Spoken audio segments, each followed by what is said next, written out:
Bonjour à tous et bienvenue dans ce nouvel épisode dans lequel nous allons parler de l'entreprise Apple qui vient de passer au-dessus de la barre symbolique des 3000 milliards de dollars de capitalisation boursière. Et je vais aussi profiter de ce nouveau plus haut historique pour discuter du sujet de la vente d'actions, quand est-ce que je vends une entreprise et pourquoi. Je partage bien évidemment dans cette vidéo seulement mon avis et ce n'est en aucun cas du conseil, juste mon parcours et ma façon de faire. Donc dans la première partie de la vidéo, on va regarder la valorisation d'Apple en ce moment et donc on va voir est-ce que je la vends ou pas. Et en deuxième partie, on verra du coup quand est-ce que je vends une action avec des exemples et aussi des erreurs que j'ai pu faire par le passé. Et comme d'habitude, vous avez le sommaire en description pour passer d'un chapitre à l'autre selon les sujets qui vous intéressent. Donc Apple vient de toucher un nouveau plus haut historique. On voit qu'elle a fermé à 193,97$ vendredi soir. Et c'est une entreprise sur laquelle on a fait moins 31% durant la grande baisse qu'on a eue depuis fin 2021, début 2022. Et depuis, on a repris pas loin de 55%.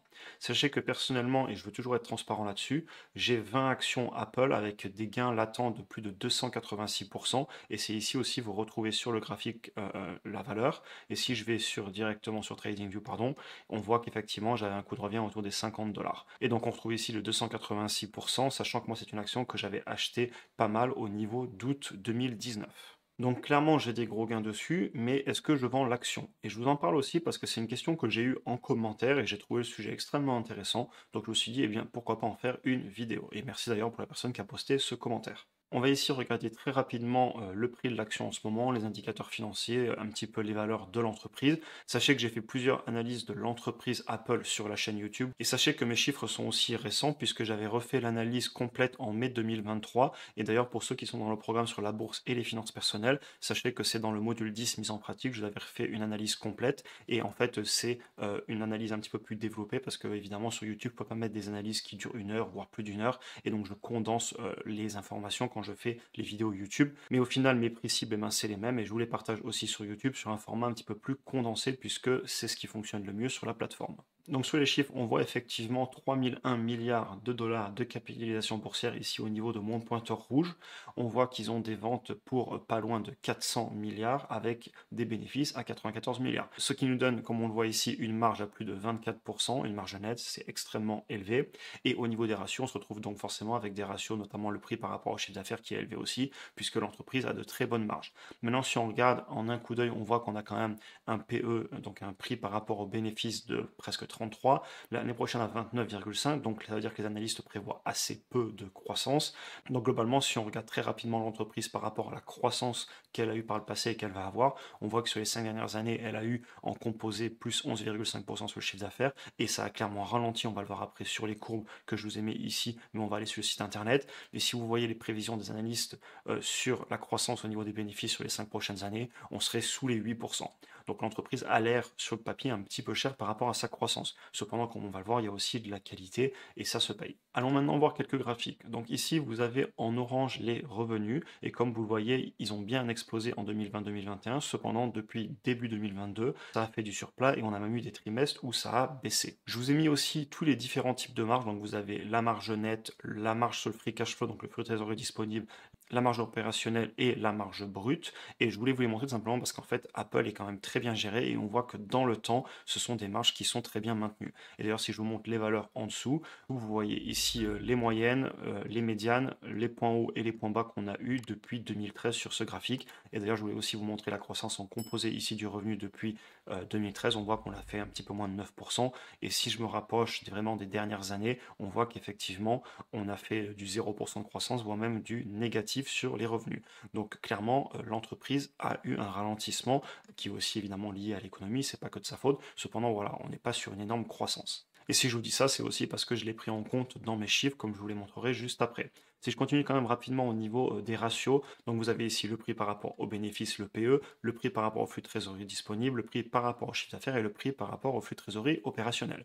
Et si vous regardez, moi quand je l'achetais en 2019, on voit donc ici, on va se mettre en août 2019, j'étais sur un PE autour de 16, un prix par rapport au flux de trésorerie disponible autour de 15-16 et un prix par rapport au chiffre d'affaires autour de 3-4. Si vous regardez les dernières années, on voit que clairement c'est très fortement monté. Aujourd'hui, on est à plus de 30. Donc si on regarde ces graphiques, historiquement, l'entreprise se paye plus cher qu'il y a encore quelques années. Évidemment, ça ne veut pas dire qu'il ne faut pas l'acheter non plus, parce que s'il y avait beaucoup de croissance derrière, ça pourrait tout à fait se justifier. Et c'est pour ça que regarder les indicateurs, c'est extrêmement intéressant pour comparer au passé, mais ça ne dit pas grand-chose sur le futur. Et pour ça, en fait, il faut projeter ces chiffres dans le futur selon ce que l'on pense de l'entreprise, ce qu'elle va faire dans le futur. Et on va regarder ça juste après. C'est aussi pour ça que je dis toujours, les ratios, c'est bien, mais c'est pas suffisant. On continue rapidement, c'est quand même une entreprise qui paye un dividende et qui l'augmente très bien depuis pas mal d'années maintenant. Comme vous le voyez, on a eu une croissance en composé depuis 2012 sur le dividende de plus de 9%. Et aussi, ils font du rachat d'actions massif, comme vous le voyez ici, la courbe bleue qui est en train de baisser fortement. Et donc, en fait, ils rachètent des actions. Actions qui rachètent d'ailleurs en composé, si vous regardez là depuis environ 10 ans, à plus de moins 4% par an. Donc, ils rachètent plus de 4% d'actions par an. Et dernier point, en parlant de dividendes, je voulais vous montrer aussi que c'est quand même une entreprise qui certes a un tout petit rendement à 0,5%, mais qui augmente son dividende et qui surtout paye très très peu en termes de payout ratio ou de free cash flow payout ratio. Donc en gros, ça veut dire qu'ils distribuent très peu de bénéfices ou de flux de trésorerie disponibles en dividende et ils peuvent largement le maintenir, voire même l'augmenter. Et enfin, je voulais montrer ce graphique. Si on regarde sur le long terme, Apple explose le S&P 500. Donc ici, vous avez les courbes avec et sans dividende réinvesti, aussi bien sur Apple que sur le S&P 500. Et plus on se rapproche et le plus on voit qu'effectivement, elle est un petit peu moins en performance par rapport au S&P 500. Cependant, quand même, sur le très long terme, elle a tendance à battre le S&P 500. Même ici, si on regarde depuis 2022, elle a continué à faire mieux. Donc, je vous montre ça non pas pour vous dire qu'elle va faire aussi bien dans le futur. La performance passée ne garantit pas du tout la performance future. Cependant, je veux quand même montrer que c'est une entreprise qui a eu une très bonne performance, qui a été très bien gérée depuis de nombreuses années. Et évidemment, pour faire une analyse complète, il faut rentrer en détail, parler d'innovation, est-ce qu'ils vont se faire disrupter, est-ce qu'ils continuent à avoir des produits qui plaisent aux clients, etc. Faire une analyse qualitative complète pour comprendre le business, savoir si on y croit et savoir si on veut le conserver, mais c'est pas du tout l'objectif de cette vidéo, il y a déjà eu des vidéos là-dessus sur la chaîne. Passons maintenant à ma valorisation personnelle et après on verra si je vends l'action ou pas. Donc personnellement, c'est une action qui, d'après mes chiffres, j'aime l'acheter autour des 100-110 dollars si elle était à ce prix-là aujourd'hui. Donc clairement, en ce moment, je ne l'achète pas. On voit que j'ai été très raisonnable sur mes croissances. J'ai pris du 7% sur les prochaines années. C'est moins que ce que prévoient les analystes, mais je veux être raisonnable. Je pense qu'Apple a de l'avenir, mais je ne pense pas qu'Apple va faire 20% de croissance par an. Je n'y crois pas une seconde, en tout cas, c'est mon avis.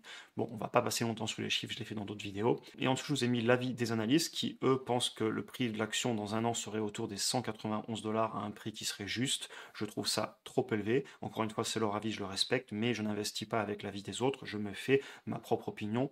Comme ça, au final, il n'y a pas de regret. Si l'action baisse, je sais pourquoi je l'avais acheté. Maintenant, je vais être clair avec vous, je ne vends pas l'action et je vais vous dire pourquoi. Et pour vous répondre à cette question, je vais déjà vous dire pourquoi est-ce que je vends une action et ensuite on verra du coup pourquoi je ne vends pas Apple. Donc moi personnellement, je vends une action si je vois une meilleure opportunité. Et clairement, oui, en ce moment, je vois des meilleures opportunités sur le marché que Apple. Je vois des actions qui, je pense, sont moins chères en ce moment. Cependant, il faut aussi que l'action soit complètement surévaluée et ou que le business model ait changé et que je n'y crois plus ou que je vois un risque. Maintenant, si on parle d'Apple, Apple en ce moment, on a un prix par rapport au bénéfice, donc un PE de 31, un prix par rapport au flux de trésorerie disponible de 30. C'est cher, mais c'est pas extrêmement cher. De la même façon, quand je regarde mon analyse, certes, elle est un petit peu trop chère par rapport à ce que je prévois, mais elle n'est pas non plus avec un PE qui serait au-delà de 100 ou un prix par rapport au flux de trésorerie disponible qui, pareil, serait sur des valeurs monstrueuses. Je la trouve chère, mais pas excessivement chère. Et ensuite, eh bien, l'entreprise, elle est toujours très bien gérée. Elle paye son dividende, il y a les intérêts composés, j'ai un très bon prix de revient dessus, donc assez peu de raisons pour moi de la vendre. Aussi, je vois des meilleures opportunités, certes, mais j'ai pas mal de cash en ce moment et donc je n'ai pas du tout de souci à saisir des opportunités. Ensuite, on a aussi le sujet des impôts. Alors, vu que je suis à, je crois, 280% de gain dessus, un truc comme ça, évidemment, je payerai des impôts, 30%.